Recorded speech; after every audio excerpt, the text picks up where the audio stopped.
साथीहरु welcome back to my channel. आजको मेरो भिडियोमा चाहिँ मैले मेरो फ्लावर गिफ्ट अनबक्स गर्नु गइरहेकी छु। सो अन्तिमसम्म हेरेर साथ दिनुस् है। Hi, all, namaste. Welcome back to my channel again, and you are watching Inspire Nepali Mom. आजको भिडियोमा चाहिँ I'm going to unbox my flower gift from my close friend Ganga. Ani she has got her own YouTube channel as well, new venture platform. Ani it is related to most of the travel videos, ani nursing videos arunja. Ani please check her channel, and if you guys like it, please subscribe her channel as well.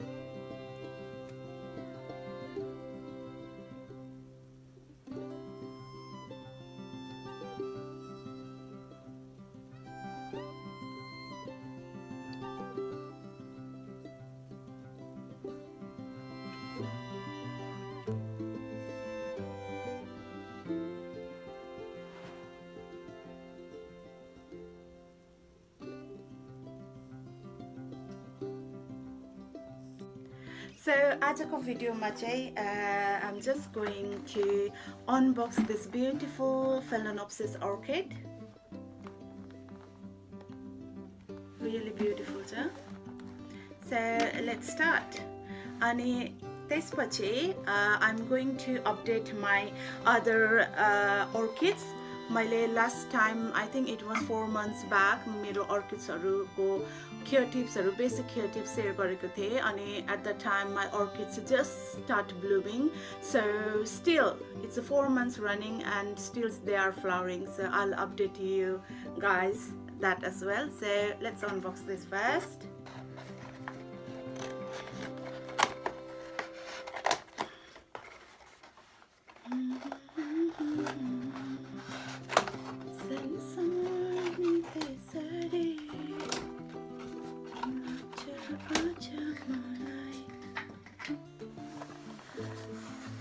So you can see it's really cute.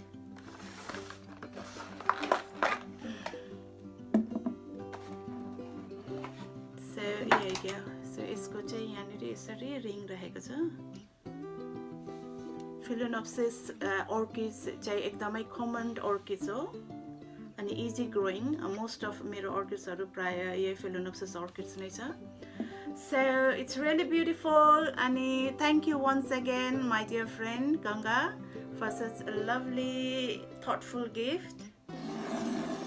So I will keep this one on the side and let me update you my other orchids as well. So guys, this is the orchid. यो चाहिँ a dendrobium orchids. मैले last video upload गर्दाखेरि चाहिँ 4 months back upload गरेको थिएँ. त्यतिखेर just फुल्न थालेको थियो यो orchid. So this is the second time. त्यो एकचोटी फुलेको फुलेर फेरि नेक्स्ट चोटी सेकेन्ड टाइम फुल्दैछ within 4 months मा. यो चाहिँ हाम्रो नेपालतिर जंगलतिर पाउने टाइपको orchid हो. मलाई चाहिँ एकदमै मन पर्छ यो डेन्ड्रोबियम टाइपको orchid चाहिँ. यसको पातहरु पनि यस्तो सानो सानो हुन्छ. So this is my dendrobium orchid अनि continue flowering 4 months सम्म. So अर्को orchid छ. यो पनि Phalaenopsis orchid नै हो. You can see this is beautiful color, mixed color. Light folded. अनि यो पनि 4 months भयो. It's a continue flowering. Still यसको birds हरु छ. Still they have got a lovely birds. Looks like यो चाहिँ still a few months still flowering हुन्छ जस्तो छ. अनि यो फुलिसकेको हाँगाहरु चाहिँ they are drying out. So I will be pruning them after they have finished flowering. अहिले त स्टिल फुल्दैन छ. So यो भयो मेरो अर्को orchid को update.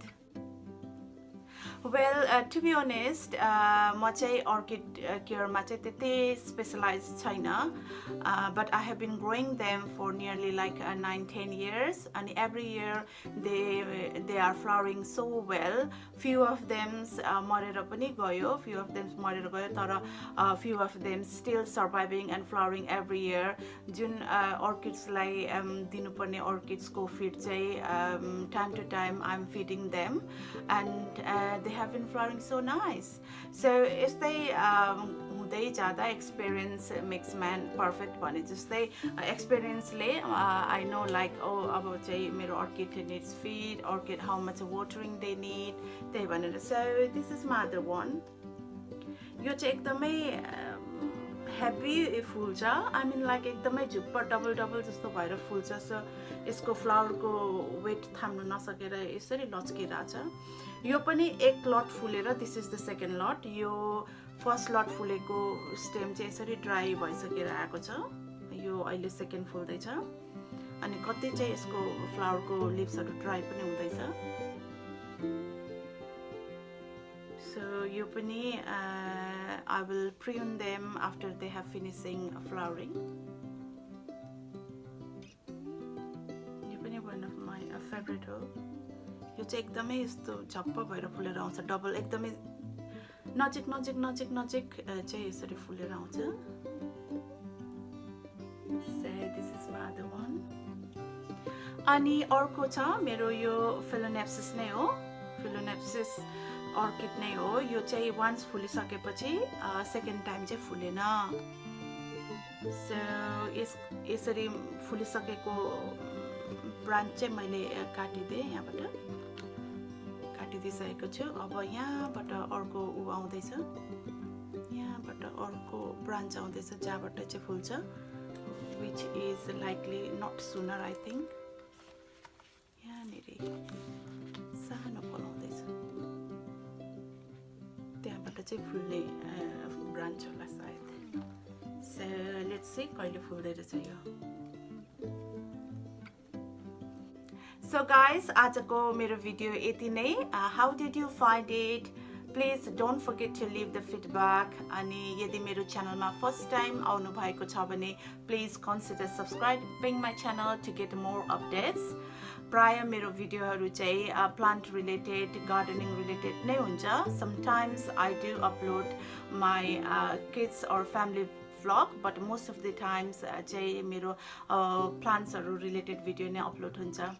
So आजको लागि यति नै. I will see you guys next week with some other video. Until then, bye, take care.